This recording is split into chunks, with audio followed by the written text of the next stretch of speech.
আসসালামু আলাইকুম রহমতুল্লাহ। অনার্স প্রথম বর্ষের শিক্ষার্থীদের ইনকোর্স পরীক্ষার সাজেশন দেওয়া হবে। তো মূলত যারা অনার্স প্রথম বর্ষে রয়েছেন তাদের জন্য ইনকোর্স পরীক্ষা দুইবার দিতে হবে। একটা হচ্ছে প্রথম ইনকোর্স, একটা হচ্ছে দ্বিতীয় ইনকোর্স। আচ্ছা, এই নিয়মটা শুধুমাত্র নতুন শিক্ষার্থীদের জন্য প্রযোজ্য, পুরাতন শিক্ষার্থীদের জন্য কিন্তু নয়। তো আমি সেশনটা উল্লেখ করে দিচ্ছি। 2024-25 যাদের সেশন প্লাস 2025 26 যাদের সেশন তাদের জন্য কিন্তু প্রযোজ্য, অন্য শিক্ষার্থীদের জন্য নয়। সো তারা দেখে বিভ্রান্ত হবেন না। আপনি আগে আপনার সেশন চেক করেন, তারপরে ভিডিওটা দেখেন, ঠিক আছে? সো আপনাদের দুইটা ইনকোর্স হবে, একটা হচ্ছে প্রথম ইনকোর্স আর একটা হচ্ছে তৃতীয় ইনকোর্স। তো বেশিরভাগ স্টুডেন্টদের ইনকোর্স পরীক্ষা হয়, টোটাল ইনকোর্সের নাম্বার থাকে 15 নাম্বার এবং 5 নাম্বার থাকে অ্যাটেন্ডেন্স, ঠিক আছে? সো 15 নাম্বারের ইনকোর্স পরীক্ষা হয়, হ্যাঁ? আর 5 নাম্বার কিন্তু অ্যাটেন্ডেন্সের উপর থাকে। ইনকোর্স নাম্বার কিন্তু টোটাল আবার 20। আমাকে আবার অনেকে বলিয়েন না, স্যার আপনি তো ভুল তথ্য দিচ্ছেন। বিষয়টা এমন না। ইনকোর্স এর জন্য নাম্বার বরাদ্দ হচ্ছে 20, তার মধ্যে পরীক্ষা নেওয়া হবে 15 নাম্বারের, আর 5 নাম্বারের হচ্ছে অ্যাটেন্ডেন্সের উপর ডিপেন্ড করবে, ঠিক আছে? তো এই 15 নাম্বারের পরীক্ষা 2 বার নেওয়া হবে, ঠিক আছে? এই 15 নাম্বারের পরীক্ষা কয়বার নেওয়া হবে? 2 বার নেওয়া হবে। সো 2 বারে আপনি যত নাম্বার পাবেন, ফর এক্সাম্পল 2 বারে হচ্ছে টোটাল 30 নাম্বারের পরীক্ষা হবে। এই 30 নাম্বারের মধ্যে সে টু সে আপনি 20 নাম্বার পাইছেন।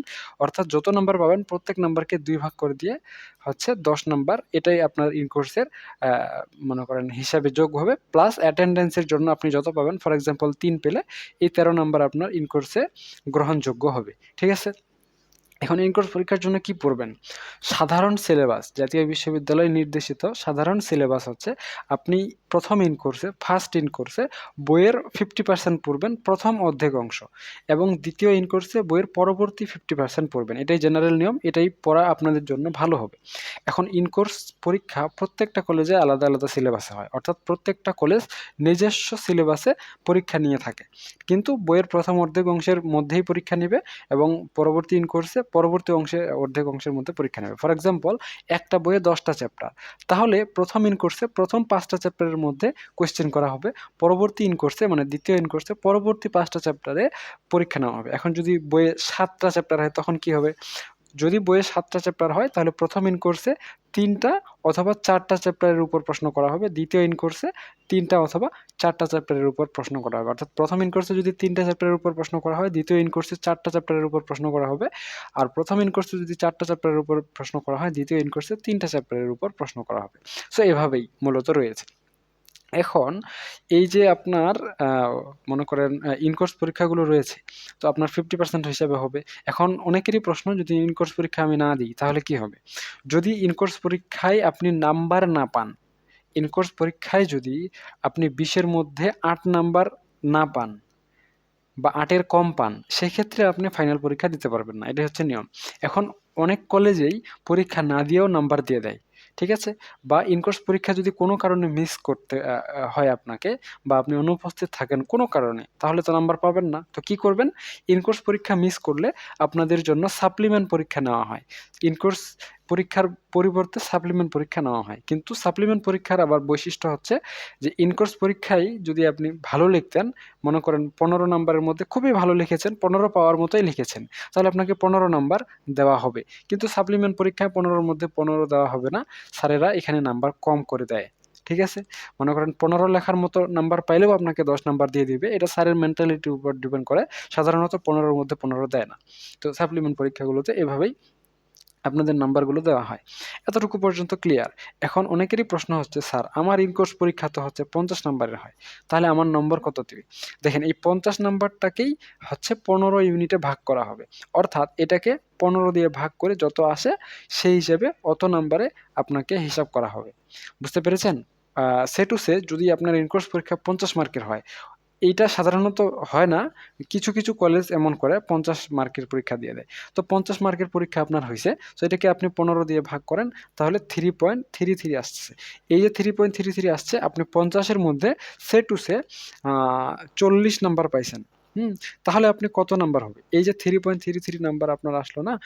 এটার সাথে আম মনে করেন, সরি, আ 40 নাম্বারকে 3.33 দিয়ে কি করে দিবে? ভাগ করে দিবে। তাহলে আপনার এখানে কাউন্ট হবে 12 নাম্বার। বুঝতে পেরেছেন? এভাবে বোর্ডে প্রেরণ করা হবে 12 নাম্বার। বাকি আপনি 40 নাম্বারই থাকবেন। সো বেশিরভাগ কলেজেই 15 নাম্বারের পরীক্ষা হয়। ২ বার পরীক্ষা হয়। পরীক্ষা যদি না দিতে পারেন সাপ্লিমেন্ট দিতে হয়। এই হচ্ছে বিষয়। এটা যাদের সেশন ২০২৪-২৫ এবং ২৫-২৬ তাদের জন্যই প্রযোজ্য। অন্য শিক্ষার্থীদের জন্য প্রযোজ্য নয়। এখন বলতে পারেন, স্যার ইন কোর্স পরীক্ষার প্রশ্ন প্রতিটা কলেজে যদি আলাদা, আলাদা হয় তাহলে বোর্ড কিভাবে খাতা কাটে? বোর্ড খাতা দেখে না। বোর্ড যখন সন্দেহ মনে করে, সন্দেহভাজন যে খাতাগুলো সেগুলো চেক করে দেখে। বাকি অন্য খাতাগুলো দেখে না। তো একবারেই কি দেখে না? মনে করেন আপনি পরীক্ষা দিলেন না, জাস্ট আপনার নাম্বার পাঠায় দিল ১৫। এভাবে কি হলে হবে? না। অথবা আপনি পরীক্ষার খাতায় কিছুই লেখেননি, শুধু নাম রোল লিখে দিয়েছেন, দিয়ে আপনার নাম্বার আপনি পাইছেন ১৫, ১৫ এর মধ্যে ১৫ বা ২০ এর মধ্যে ১৫। তাহলে কি হয়ে যাবে? বিষয়টা এমন না। বোর্ড খাতা দেখে না বলতে প্রশ্নের সাথে উত্তর মিলিয়ে পড়ে না এবং নাম্বার দেয় না। বুঝতে পেরেছেন? ফর এক্সাম্পল, আপনি পরীক্ষা দিয়েছেন, পরীক্ষায় ৫ পেজ লিখেছেন। আপনার ১৫ মার্কের পরীক্ষা হয়েছে, ৫ পেজ লিখেছেন। ঠিক আছে? তো আপনার বোর্ড আপনাকে শুধু আপনার খাতাটাকে শুধু দেখবে যে ১৫ নাম্বারের জন্য আপনি কি, কি অ্যান্সার করেছেন, কয়টা অ্যান্সার করেছেন, এই নাম্বারগুলো যোগ করে দেখবে যে ঠিক আছে কিনা। মানে খাতা খালি রেখে আপনাকে নাম্বার দিতে পারবেন না। খাতা যেন আপনার ভরাট থাকে, এতটুকু দেখেই আপনার বোর্ড আপনাকে কি করে দিবে? সিলেক্ট করে দিবে যে আপনি নাম্বার ঠিকঠাক মতো পাইছেন। আমি কি বুঝাইতে পারছি? আমি যদি বুঝাইতে না পারি আরেকবার একটা এক্সাম্পল দিচ্ছি। মনে করেন আপনি ৫ পেজ লিখছেন আপনার ১৫ নাম্বারের পরীক্ষায় বা ১৫ নাম্বারের পরীক্ষায়। তাহলে বোর্ড দেখবে যে না আপনি ৫ পেজ লিখছেন, উত্তর ঠিক লিখছেন না ভুল লিখছেন এটা দেখবে না। জাস্ট দেখবে যে আপনি লিখছেন কি লেখেননি। এবং আপনার স্যারে আপনাকে ১৫ নাম্বার কোন, কোন প্রশ্নের জন্য দিয়েছে। বাকি উত্তর মিলাবে না তারা। শুধু নাম্বারগুলো যোগ করে দেখবে যে আপনি খাতায় লেখছেন কিনা, লিখলে কত নাম্বার পাইছেন, নাম্বারটা একটু যোগ করে হিসাব করে দিবে। ঠিক আছে? এই হচ্ছে বিষয়। এর থেকে বেশি কিছু করে না। পড়ে দেখা হয় না। কিন্তু কখনো, কখনো ২-১ টা খাতা পড়ে দেখা হয় যদি কোনো সন্দেহ মনে হয়। ঠিক আছে?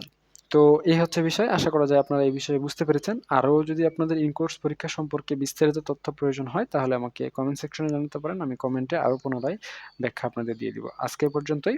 সকলেই সুস্থ থাকুন, ভালো থাকুন আর আমাদের সাথেই থাকুন। দেখা হচ্ছে আপনাদের সাথে নেক্সট পর্বে। ততক্ষণ পর্যন্ত খোদা হাফেজ।